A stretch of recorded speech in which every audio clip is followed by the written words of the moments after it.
Bueno, ya le estamos dando la bienvenida a Federico Comesaña. ¿Qué tal, Fede? ¿Cómo va? están? Muy buen mediodía para todos. Bueno, un placer tenerte. Lo anunciábamos con Lucía. Vamos a hablar un poco de la situación con el mercado argentino, esa conveniencia o no que en algún momento se generó y que decía muy bien Lucía antes de que nos fuéramos a la pausa, se ha reducido un tanto. Sí, veníamos analizando todas estas cuestiones, sobre todo qué pasaba con el tipo de cambio, qué pasaba con los precios en Argentina, cómo esas dos variables traccionaron mucho durante los últimos 2 meses, sobre todo después de la asunción de Milei y cómo cambió el panorama. Ahora lo que tenemos, que es muy valioso, es un informe del Observatorio Económico de la Universidad Católica, que lo que hace es un seguimiento de los precios en Salto y en Concordia, y eso nos permite analizar lo que sería la brecha que hay entre los precios de un lado y del otro del río Uruguay,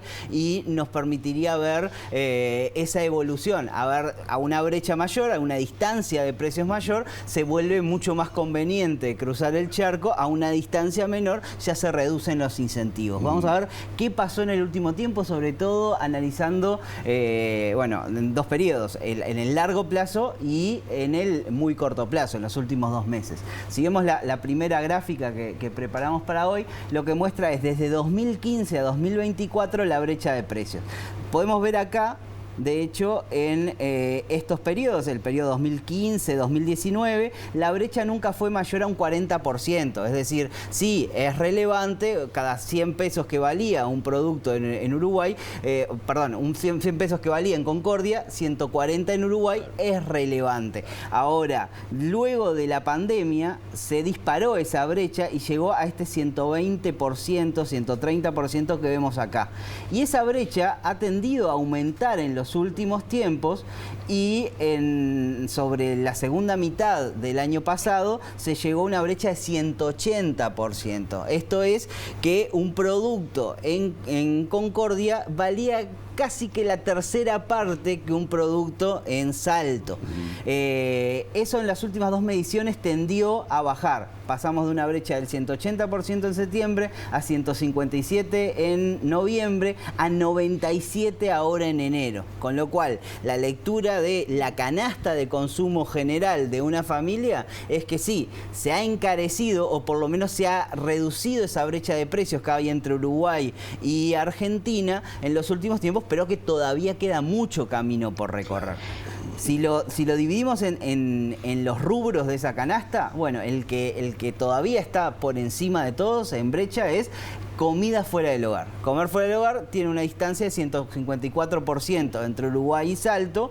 Luego decía alcoholes y tabaco, productos del hogar, bienes diversos, alimentos y bebidas con un 93%, que es la más relevante, quizás en eso de tomar como referencia una canasta para ir a hacer el surtido si uno vive cerca de la frontera. Transporte, vestimenta y artículos escolares, que es la única que está más barato de este lado del río Uruguay. Detengámonos en 2 de estos rubros en particular. El primero es alimentos y bebidas.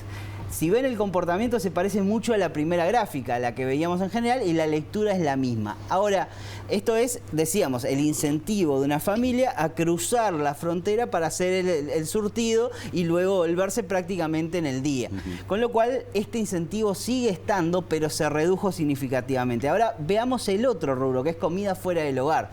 Que acá lo que vemos es una familia que ya no busca cruzar para llenar la heladera y la despensa, sino que lo que busca es ir a pasar unos días del otro lado de la frontera. Y vemos que la brecha era 145% en septiembre del año pasado, 194% salta en noviembre y ahora baja a 155%. Con lo cual todavía sigue siendo elevada y de hecho está por encima del promedio del año pasado. Con lo cual el incentivo para el turismo fuera de fronteras sigue estando presente hoy en día, por más que las cuestiones cambiarias y sobre todo la inflación elevada en Argentina haya encarecido todo en los últimos tiempos. Y eso se refleja totalmente, Fede, en los comentarios que uno escucha de amigos que han ido a Buenos Aires, que es generalmente el destino elegido. Te dicen, me comí tal cosa, no sabés, una milanesa con esto y lo otro, no sé. Es decir, el comentario siempre tiende a ser el de la comida afuera, lo barata que está. Exactamente, y eso se refleja también en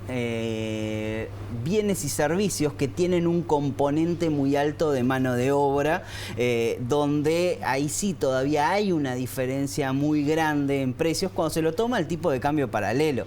Porque recordemos qué pasó en los últimos 2 meses. Bueno, por el lado del tipo de cambio hubo una devaluación muy grande en Argentina. El tipo de cambio oficial pasó de 360 a 800 con la asunción de Milei. Fue muy brusco, muy rápido, pero eso no se tradujo en una suba del tipo de cambio paralelo. El dólar blue siguió más o menos como estaba. Estaba en el entorno de los 1.000 pesos por dólares, hoy está en los 1.100, 1.150.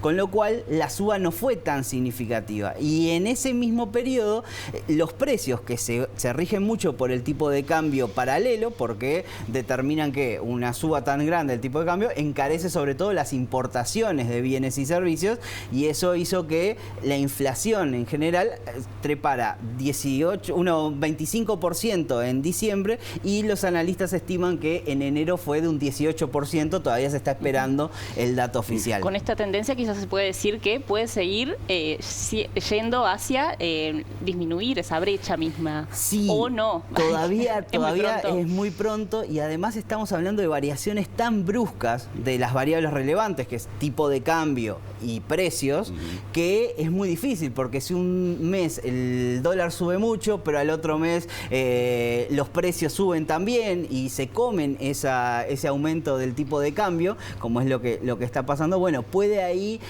suceder que esta brecha de precios respecto a Argentina, un mes baje mucho, otro mes suba. Lo que se podría esperar si Argentina tiende a normalizarse es que esta brecha disminuzca, pero no se espera que se cierre en el futuro próximo, por lo menos.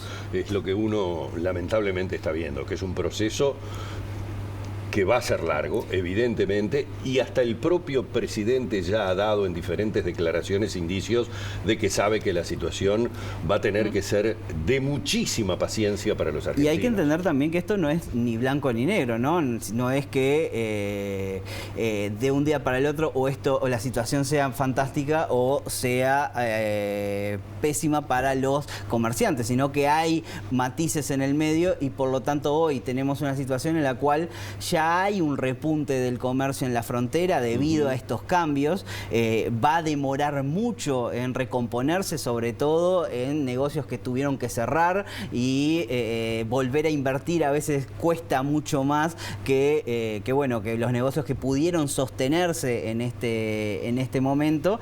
Y hay otra cuestión que es muy relevante. Esto ya está estimulando, junto con el encarecimiento enorme que tuvieron los combustibles en el vecino país. Claro. Si tomamos en cuenta la comparación en lo que es el precio de la nafta en frontera, que está subsidiado respecto al resto del país, y lo comparamos con la situación de Argentina, hoy ya no hay tanta diferencia. Ya puede ser menor a 10 pesos la diferencia entre la nafta de un lado y el otro, y ya reduce mucho el incentivo a la compra, al cruzar para comprar. Y eso es algo muy relevante y que están destacando hoy los comerciantes de frontera. Bueno, muy bien, Federico, muchísimas gracias por este aporte, un seguimiento obviamente a través de datos que permiten esa comparancia, dijera el paisano, entre Salto y Concordia, que nos permite tener un termómetro de lo que está sucediendo también a nivel económico del otro lado del río. Gracias. Gracias a ustedes y que pasen lindo.